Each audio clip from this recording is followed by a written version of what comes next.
Check my, all right. Yay, I am on. Hey. All right. From implicit to provable, what does that even mean? And you're probably wondering, and hopefully I'm going to tell you today, a little bit about me really quick. My name is Eric Johnson. I am a principal developer advocate from AWS. And normally I talk about serverless, but I also talk about serverless and Gen AI. And so I'm super excited to be here. This is my first time in Greece. So, Kalamira. Sasaf Christo. And that's all I have. That's it. I've taken 2 semesters of Greek, and that's all I know. So, real quick, I probably ought to explain this. So, while I'm speaking, has anybody ever heard me speak before? Probably not here. Oh, a couple, okay, all right, I'm sorry. There are a couple of rules while I talk. Rules is probably a strong word, maybe guidelines, they'll help you out. But just so you know. So the first rule is, this is any number I want it to be. Okay, I'm going to hold this up and I'm going to say 7, I'm going to say 52, and I'm the only one that can do that because you'll look silly doing that, right? So the truth is, I have 5 kids. That's not a typo. I think I've even got it listed here. I heard some, whoa, yeah, it happens. So I have 5 kids, and it's funny because I'll walk into a restaurant and I'll say, hey, I need a table for 7.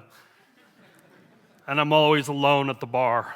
So that is any number I want it to be. The second rule is these are quotes, not apostrophes, and I know that, okay? Because this looks better than this, right? And the final one is these are thumbs, because it doesn't matter where in the world you are, this will get you beat up. So those are the rules. Hopefully that helps you. Just kind of a heads up, I make a lot of one-finger jokes. I like to do that. I have fun. I did not wake up this morning I did wake up like this morning, but not for the first time. If it were the first time, I wouldn't be here with you, right? Again, I like to make a lot of jokes. I'm very comfortable with that. However, if you are uncomfortable with that, I am also comfortable with that. So I'm going to be fine, and we're going to have a good time. So let's jump in and get started. It's going to be an interesting talk today. Hopefully we'll see. It was interesting to put together. We're going to talk about some statistics. We're going to talk about some practical, what does this mean for us? So let's jump in. All right, so I'm going to ask you a question. Raise your hand if you consider yourself a distributed systems engineer. Okay, a couple. Let me ask this. How many of y'all have ever... You built a system that has an API that calls a backend with maybe some compute and calls another one for now I'm getting some more hands. Okay. How many of y'all are developers? Okay. All right. So this is, whenever I ask this question, it's always funny to watch. You say, how many of y'all are developers? I talk to a lot of students and stuff, and people will be like, they're not ready to commit to I'm a developer, right? Maybe they don't want to be tested on it. But if you've touched code in any way, you're a developer. How many of y'all are developers? There we go. All right. And the truth of this is most likely you're building distributed systems. Take a look at this. This is a simple application. This is the application of 2026, right? It involves a browser, calling a CDN, it's routing to an API gateway, hitting some backend services, and you see all this, right? And when you look at this, every arrow here is a network hop. You're distributing across systems. And the fun part of that is every arrow here is a chance for failure, right? Because that's the way distributed systems work. It's really interesting. Anybody ever heard of Werner Vogels? Okay. Anybody ever heard of it? It's a little startup we run called Amazon.com. You may know it as Amazon.gr. Right? Okay. So Werner Vogels, CTO of Amazon.com, and in 2019, he did this thing where he explained that when we first created S3, and if you're not familiar with S3, it's object storage. It's one of the first cloud-based object storage out there. If you run any kind of data systems, you watch Netflix, that kind of stuff, you're using S3. Okay? And so he said when we first put this together, it had 8 systems. How many? Okay, someone who wasn't here for the rules is like, oh, 1, that's a 1. All right, so it had 8 systems, but as of 2019, it has 262 separate systems. So when you do a put on on S3, it traverses 262 systems. That's more complex than most applications that companies are building. The reality of life is we build distributed systems. And if distributed systems are a challenge, it's your challenge as developers. We have to deal with this. Distributed systems bring a lot of great things. They bring reliability, they bring scalability, they bring durability, they bring all the ilities, right? But they're hard. That's just the truth of it. Now, you may be asking, what does this have to do with AI? Well, I'm going to tell you, because there's two ways that we think about this. One, we use AI, we use coding tools to build distributed systems, right? So we'll sell, in my world, and you're going to hear a lot about AWS because that's all I know. But we talk about, AWS Lambda functions, we talk about step functions, we talk about S3, things like that. Those are all distributed systems that we use together to build this out. So that's the first way. The second way, and I loved it because already it's been talked about in the sessions that we had earlier today, is we build distributed AI systems. Gone are the days of one agent doing all the work, right?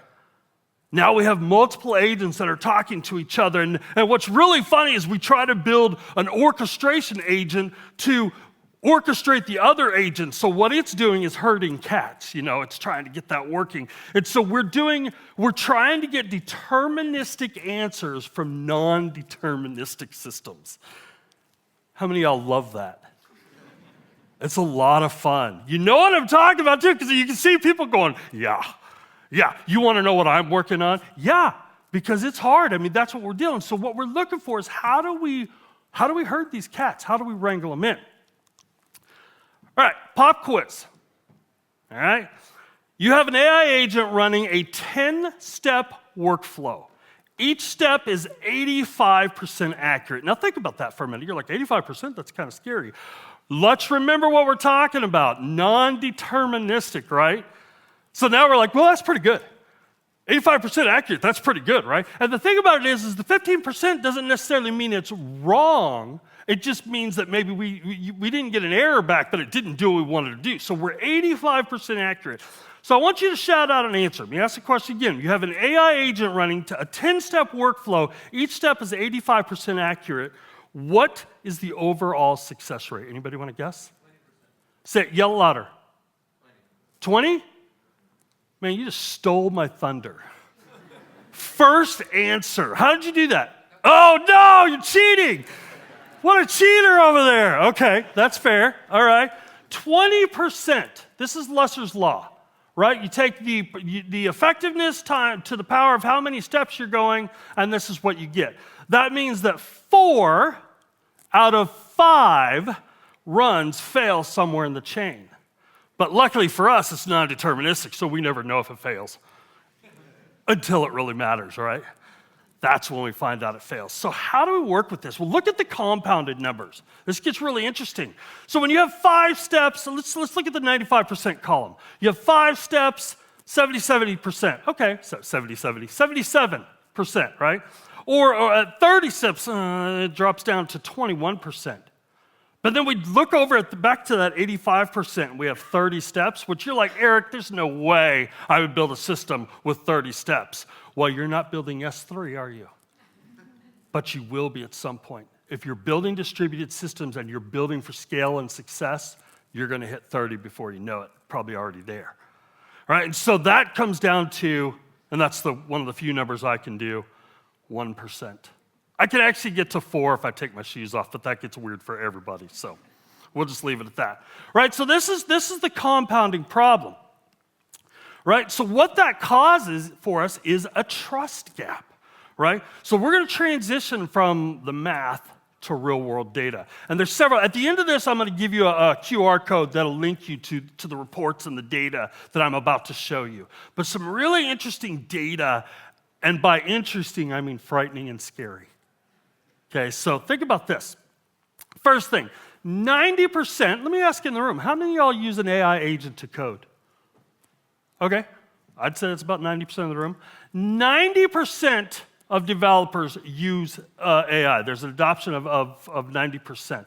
However, how many of you all use AI code and push to production without ever checking that code? All right, nobody raised their hand, but there's got to be one in the room because it's 29%, right? So there's several of you who are doing this. But okay, so you get this idea that 90% are using it, but only 29% trust it. It doesn't mean we don't use it. It means we check it, we verify, we run through tests, and we look at it before we push that code. I'm not saying AI agents don't help. I live by them. I'm a horrible developer. I'm just going to lay that out there. AI has saved my job, probably. I'm an architect. I like to say it. I'm not a developer. I'm an architect, which means I don't understand code. So... all right, so this is what your trust gap is looking at. So what the developers are telling us is, it's almost right, but not quite. That's what they're saying, right? 66% of developers describe AI outputs this way, right? And the thing is these are after tests, right? So the whole problem in 5 words means that compiles, the test pass, it handles the happy path. But it's the edge cases that it kind of gets tripped up on. And believe you me, in distributed systems, there are plenty of edge cases, aren't there? We deal with things like timeout, retry logic. This is where they fall apart. And the funny thing is edge cases aren't edge cases, really. They're Thursday. They're what we're dealing with today. They're a normal thing of life. 43% of AI-generated code fails in production. That's frightening. If AI were a person, it would get fired, wouldn't it? 43% of your pushes fail. And we're like, ramp it up, right? We're jumping in on that. And this is after passing QA and staging. This is according to a light run test they're doing. And here's where that comes out at. So it creates a reliability tax. Right, so we think about that. How you doing? They pay me to speak at AWS. Reliability tax, that's not even Greek, it's my own language. So 38% of dev time, that's 2 days a week, is spent dealing with this. 88% of code needs 2 to 3 redeploys per fix. That's still better than I do by myself, right? This comes out to about 28,000 per developer per year, according to Lightrun. And that gives us 77% lack of observability confidence. So the numbers are kind of frightening. They're kind of staggering. And yet we are all, with reckless abandonment, throwing things out and going forward, me included. So what we ended up doing is we automated the easy part, the typing, the putting out the code. But we highlighted or magnified the harder part, the debugging. And that's what we're going to look at. How do we work with that? Oop, push that again. There it is. So earlier I said AI gets the happy path right. It understands this. And the reason for that is it writes, so again, talking AWS, it can write the Lambda function, it wires up the SQSQ, it handles the DynamoDB put, those kinds of things. Those are commonplace. But where it really struggles with it doesn't understand or plan for duplicate message memory, idempotency. Let's throw that word out, right? Out of order processing, partial failures, and so on. There's things that it doesn't know how to deal with. So, what this comes down to is really, we're asking the wrong question. The question we keep asking is AI ready for production? But the reality is production ready for AI? Let me tell you that kinda, no, yes, depends on where you are in the maturity of this. But I'm going to introduce you to a few things that we can talk through, and then how do we deal with that? So the first one thing I wanted you to look at is the invisible contracts. I love it. Sandeep talked quite a bit about contracts earlier. And when we deal with interaction between distributed systems, we have contracts, both documented and undocumented, right? And so these invisible contracts, these are these things, these are implied or implicit contracts. The undocumented assumptions between two components about how they will behave. So this is things like, a 5-second timeout because the developer just felt that would be right. What's the math? What's the data behind it? I don't know.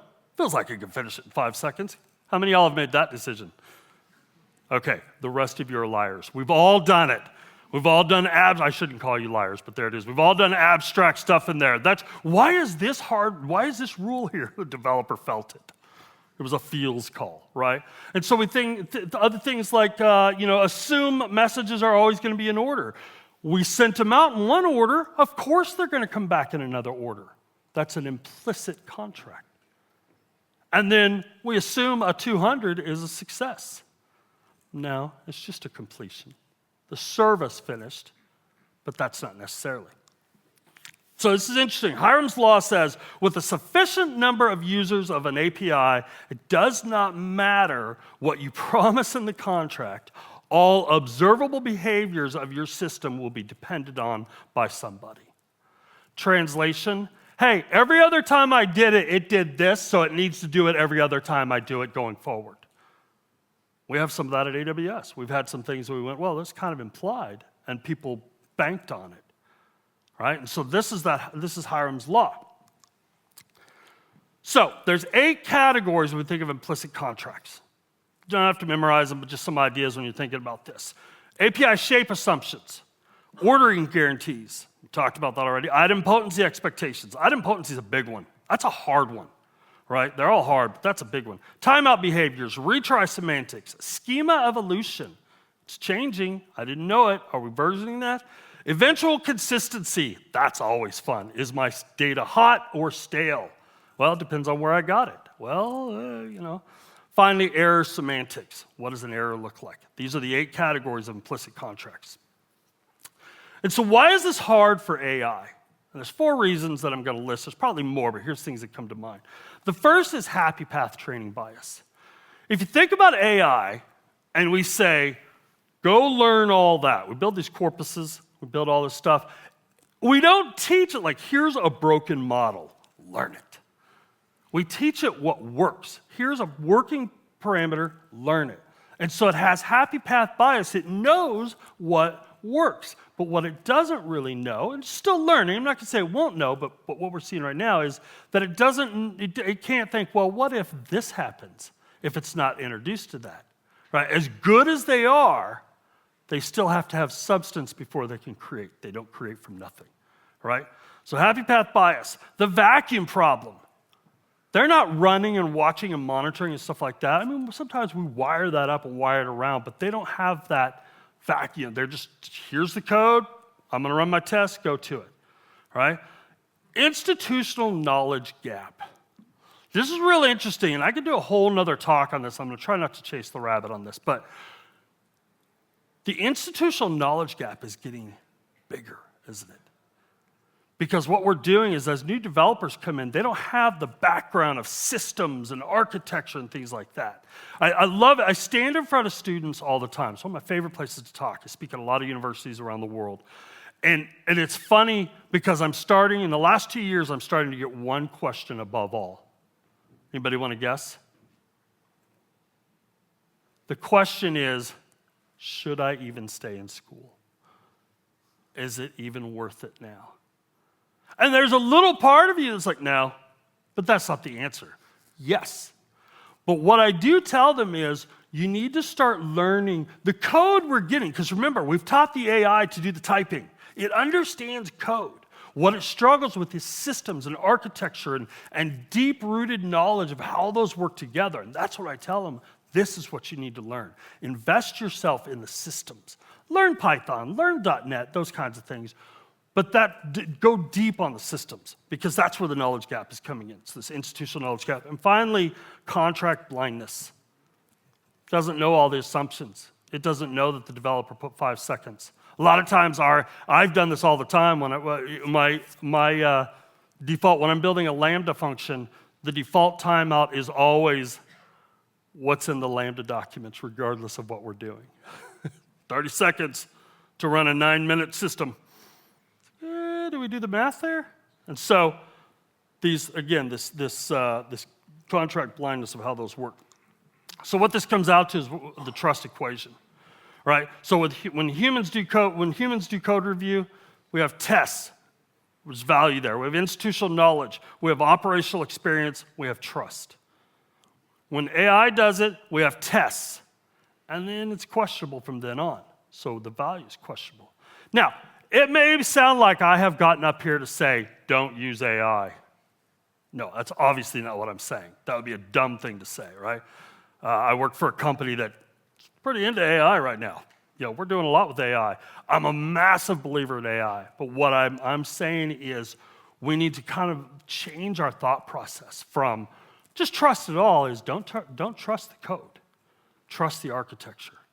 This isn't the only way. You're probably going to hear some other things today that are fantastic as you're building, but this is something I'm going to encourage you to do is understand your architecture and how do you build trust in your architecture that helps scope this code. The AI is going to get smarter, and it's going to start understanding this. People asked me 2 years ago, will we be where we are today? And I said, no way. But we are ramping up so hard. It's so fun. It's a lot of fun, but it's scary. Right, so don't trust the code, trust the architecture. So today we're going to get a little practical, and I'm going to show you an app I built, right, that builds in trust around AI. So we have ML, we have LLMs, we've got all kinds of things going on in this app. So let me walk you through what I built and why. So what I built and why, meet Sophie and Gracie. I'll get out of the way. So this is Sophie and Gracie. These are number 4. My kids their names are 1, 2, 3, 4, and 5. Because I'm old and can't remember their names. Their mom will remind me once in a while. So this is Sophie and Gracie. Sophie on the left is 15. She's number 4. Gracie is number 5.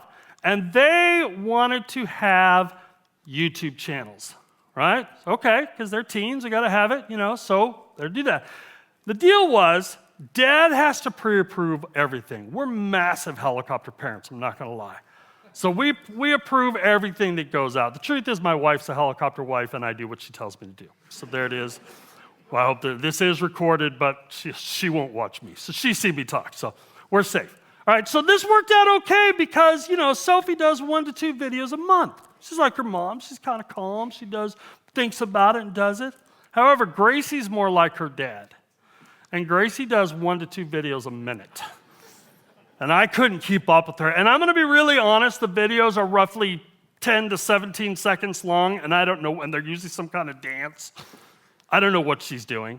I don't understand any of it, but, there it is. I watch it, I smile, I tell her, it's great. I give her a thumbs up, and then we move on. All right?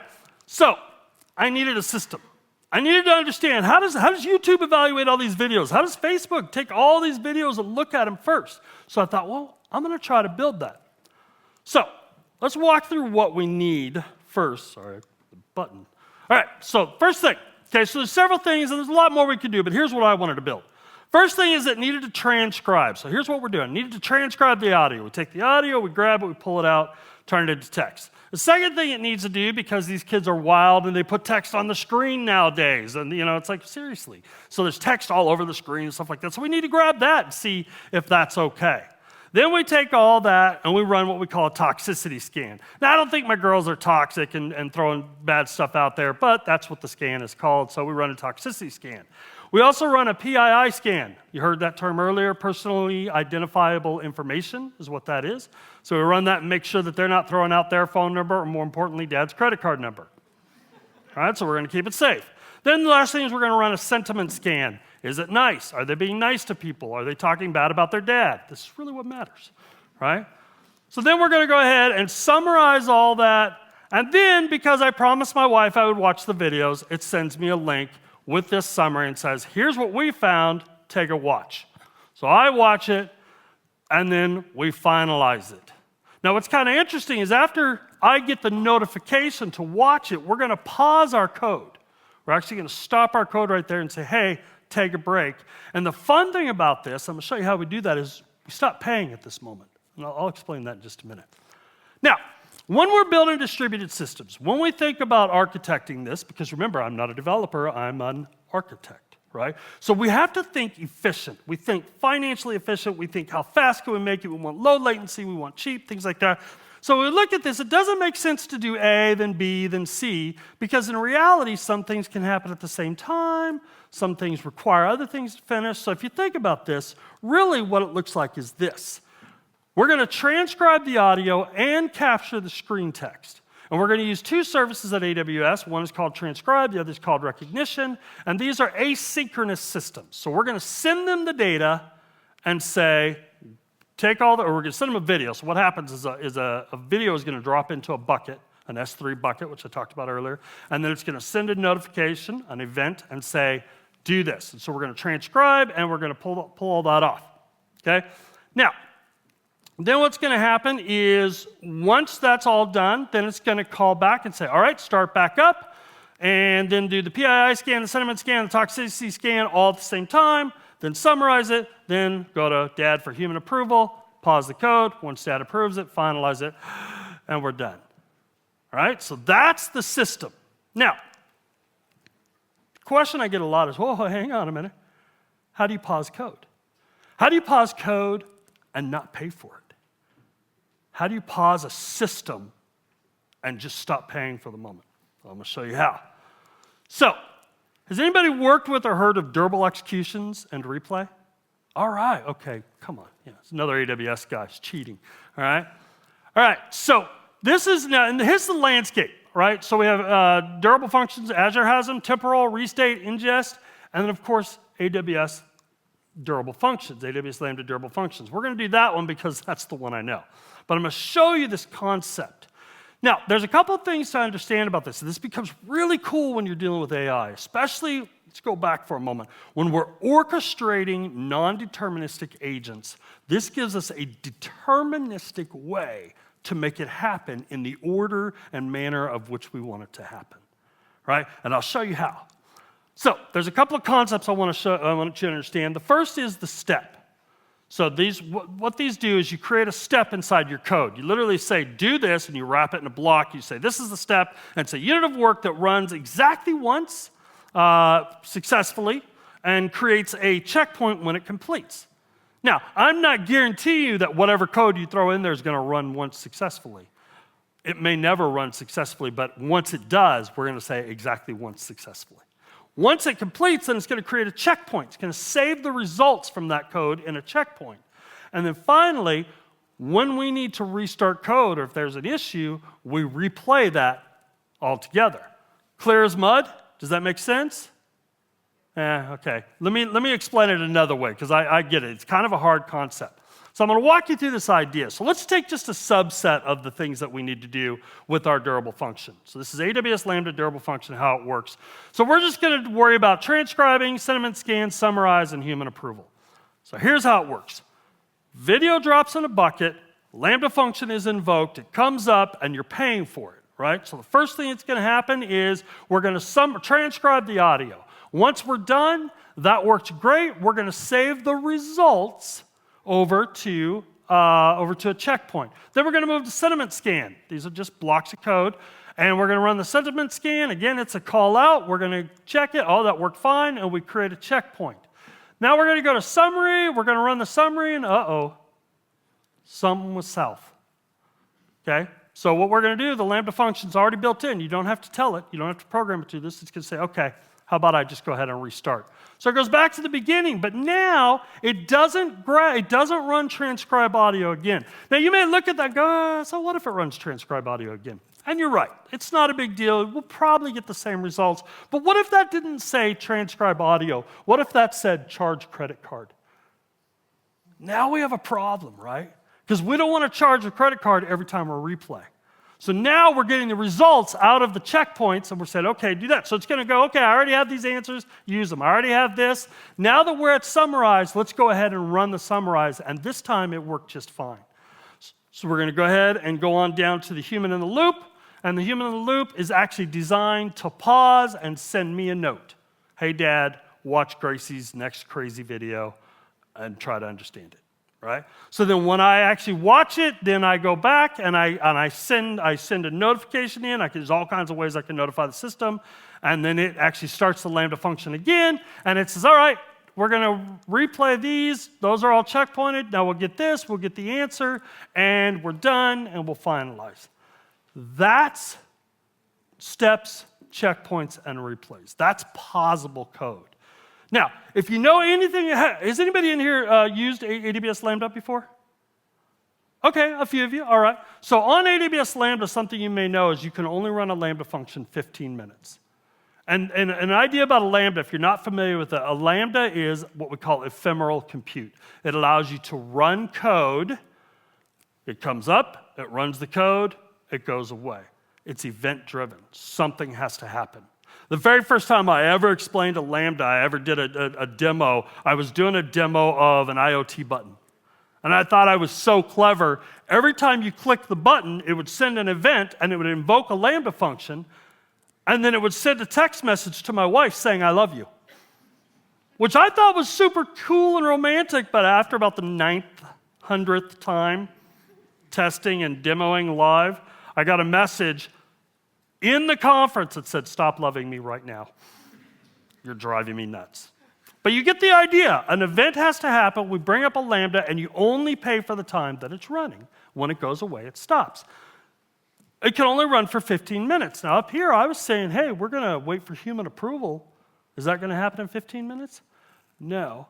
The cool thing about a durable function is that when it's paused, it can sit for up to 1 year waiting for you to respond. So you have all kinds of control in that. All right, so this is the human approval here.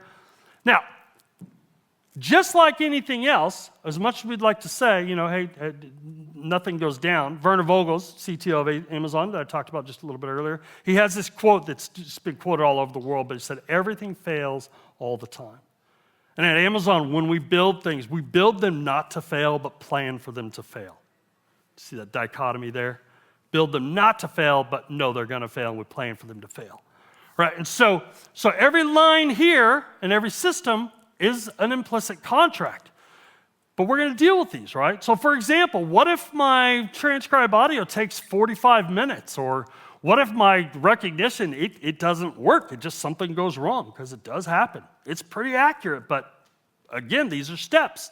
So we're dealing with stuff. What if we crash between the sentiment scan or we run these in parallel between these and the summarize? Or what if Dad doesn't watch the video? What if because usually I do it on Thursdays. What if he's in Greece speaking? Right? What happens if he doesn't respond on time? Well, what we're going to do is we're going to make these implicit contracts explicit and durable. For example, we're going to add a wait for callback that says transcribe audio can only take 30 minutes. If I don't get something back in 30 minutes, I'm going to stop it and replay it. We're going to figure that out. And you could set that with a back off. You can say, all right, retry it 4 times. After 4 times, tell him his system's broken, right?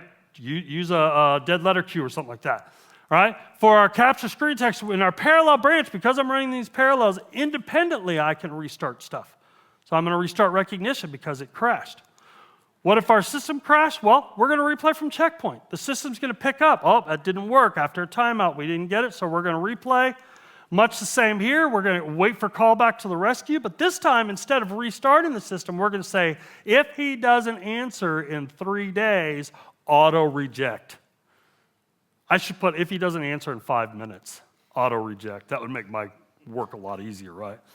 But, I love my girls, so there you go. All right, so what we've done here is we've taken these explicit or implicit contracts and we made them explicit. We'll talk a little more about that in a minute. So let me show you what it looks like in action. This isn't, we'll see if this works here in a sec. It works, yay. All right, so what I'm going to do is I'm going to go ahead and load one of the videos. And we open that up here, and then I upload the video. I'm not going to lie, I sped this part up a little bit because my internet wasn't crazy fast. I did this late last night.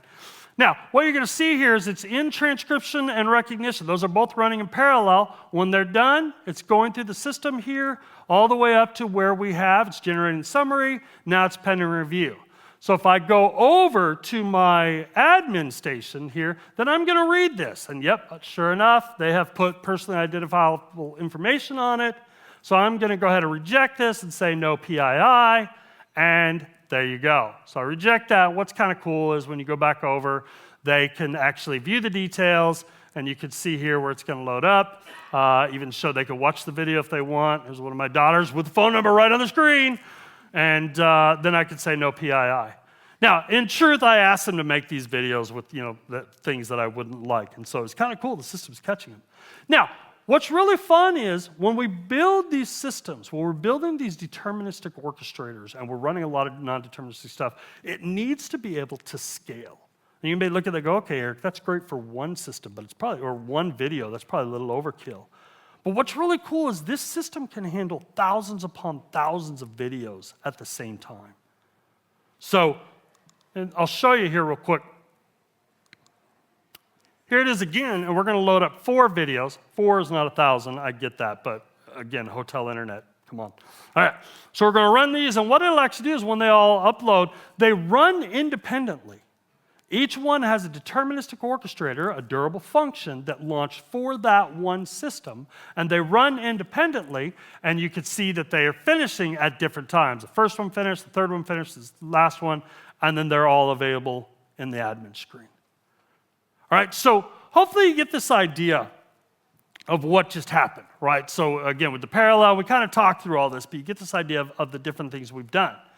Now, what we did is we took implicit contracts and we made them explicit, right? So we assume the implied contract is transcribed, will work every time without fail, never have a problem. Well, let's make that explicit by saying, well, if it does fail, we're going to handle a 30-minute timeout. We assume both branches will always succeed because Eric Johnson's code never fails. I couldn't even say my name right. That gives you an idea of what my code looks like, all right? We're going to run parallel with independent retry. We assume someone will always approve on time. We're going to add a wait for callback to catch it. We assume steps won't re-execute. In a replay, they always re-execute. You just don't have to write the logic for it. We're going to use checkpoint exactly once per step. And we assume the pipeline will never crash. We're going to replay from last checkpoint. We move from implicit to explicit. Now we have more control. So, that's where we are, right? This is available right now. But I want to give you a couple other things when we're talking about how do we build trust into our architecture. The next thing I want to show you is kind of what's out there coming. Still in beta, it's not really in production yet, but get the juices thinking. This is kind of interesting as I was looking at it. So, we have this contract maturity ladder. We started with implicit, we're moving things to explicit, and of course those are documented, and we're using durable functions. This is where we are. We walked through this, and these are the steps that we've hit. But the next thing is what we call provable. This talk is called implicit to provable. And when I was first looking at this, I didn't have a clue what that meant. What does provable code mean? Well, this is kind of the idea of what it is. So, how many Rust developers are in the room? Oh, one back there. All right, okay, I have a lot of questions for you, okay? I am not a Rust developer. I'm going to show you some code in a minute that I don't understand. That's the truth. However, I do know that Rust is one of the biggest languages internally at AWS. A lot of things are starting to be built on Rust. All my friends are, it's the cool kid on the block, right? And so Rust is a big deal, and here's why. So, for most languages, memory bugs are caught at runtime. And let's be honest, most likely in production runtime, right? Because who needs beta? Who needs gamma? We test in production, right? So, and that's where we catch memory bugs. But Rust actually has, using the borrower, it has a way to catch memory problems before it ever leaves. They're caught at compile time. And if you've ever, I've done just a smidgen of Rust, and it's the most annoying thing in the world. I can never get it to compile because of memory problems. But there's a reason for that, right? So, what if we could do the same thing for distributed applications? And it's a pretty interesting thought because, like we said, distributed applications, they work happy path, but dealing with edge cases is very difficult. But there's a team at UCLA Berkeley, here it is, who are working on this. And they are doing it in conjunction with AWS, but they're leading this. And it's a framework called Hydro, right? UC Berkeley, and it basically uses stream types with zero runtime overhead. So you indicate a stream type, what's coming in, and so at compile time, it can understand that and work with that, right? And basically, it's not a runtime error, it's a type error. Right? So it's going to catch that earlier. So let me show you an example here. Again, I don't know what any of this code means. That's not true. I can tell you a little bit of what it means. Some of it's in white, some of it's in yellow. So the yellow code is what I want to look at first. So this merge unordered. So we're basically giving a stream type. We're saying it's an unordered stream coming back in. So the compiler, if this line in blue did not exist, it wouldn't work. The compiler says, hold on a minute, you've got unordered data coming in. Is that okay? So let me show you just a little demo of this working here. I did this in that chair right back there when I realized I wouldn't have my laptop up here. So there you go. So you run cargo build, you get this error, and it's going to tell you, hey, you've got a stream with no order. That is unacceptable because distributed systems need order. So what I have to do is I have to actually go in and add, so this is me coding. You see why I don't code? Okay, that wasn't the word I was going for. Hang on a minute here. Let me retype. Come on here. Commutative. I can't even say that word. Commutative means manual proof, and then I have to add a note. I have to tell it, yes, I explicitly, not implicitly, I explicitly tell you that this is out of order and that's okay. So now when I run that, once I get that in place, I type slowly, and I run that, it now compiles. So it's now provable code saying, yes, I can prove that that's going to work in there. Now, there's a reason this isn't in production yet. It's not done. Right? There's a lot to do it, but it's worth checking out. They're doing some really cool work about that. But it brings up another point. Frameworks aren't dead. If you use an AI, there are some issues. Not issues are the right word. There's some patterns we're seeing. AIs look at something and go, you know what? I don't need your framework. I'm going to build it in raw code.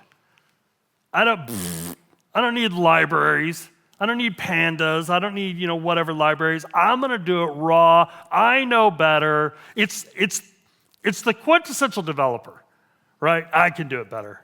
I'm writing the next great authorization system because that's what we need is another authorization system, right? That's how developers think, and AI is the same way. And it says, you know what? I don't need frameworks. But here's an interesting thing to understand that we forget is frameworks. They're not just to simplify the code, they introduce guardrails that are super important, right? And so my tip to you, and you can see there's a lot of different things up here, but my tip to you is don't throw the baby out with the bathwater. Don't get rid of the frameworks quite yet. Because a lot of, and the things we're missing, like that institutional knowledge, a lot of institutional knowledge has been put into these frameworks to say, let's add these guardrails, and Hydro is a really good example of that. All right, so this is the full arc. This is we've talked through the systems. We talked through implicit to explicit to durable to provable. Right, each step is AI generated, not because AI agents are getting smarter, because the foundation gets stronger. Right. We're not worrying about the AI, we're building the foundation to handle that AI. Remember, the question is production ready for AI? 3 things to do Monday, or maybe tomorrow, but tomorrow's another day, so you want to catch that. There's a lot of great talks coming up. But 3 things I would challenge you to do. Number 1, audit your implicit contracts. Audit may just mean understand them. Look at them and go, that's an implicit contract. That's what he was talking about. Look at that timeout. Who put 5 seconds? Oh, I did. Right? So look at that. Encode unwritten rules as machine-readable constants. Start moving them to explicit as much as you can. And then explore moving critical workloads to durable functions. Doesn't have to be AWS. If you're on AWS, do that. Look at some of the other ones as well. I love AWS, but look at this idea of deterministic orchestration. Stop wrestling and herding cats. Do the deterministic stuff to then control the non-deterministic. It gives you some handles to hold on to. So those are the things for Monday. Stop asking if you can trust AI. Start building architecture that makes trust provable. Now, as promised, I told you I would give you a QR code. All my stats and stuff that I used in this are here, as well as some other blogs, lots of different things that can give you some information. And this is actually a link on my blog, and you can look around there. I'll leave this up for a second. The other thing I'm going to ask you to do, if you have time, I would absolutely love it, and I can come back to this. The third link will take you here too. But I'd love to hear how this went. I'd love to hear what worked, what didn't. We love feedback at AWS. We're always trying to make things better. I will probably do this talk again at some point. I'd love to know, does that work? And finally, if you want to follow me, here's the thing. I'm going to give you the warning. I talk about a lot of serverless and a lot of AI and a lot of things you heard today, but I also talk about why pineapple should never be on pizza. And I can prove it. That's provable code right there. I talk about Diet Dr. Pepper. I talk about my family, so good with the bad. But I'd love it. There's all the different social medias are on this link, so glad to have you follow. With that, I want to say thank you very much. I think we have a little bit of time, so I'll be around, obviously, answering questions. But thanks for your time, and I hope you have a great rest of the day. Thank you.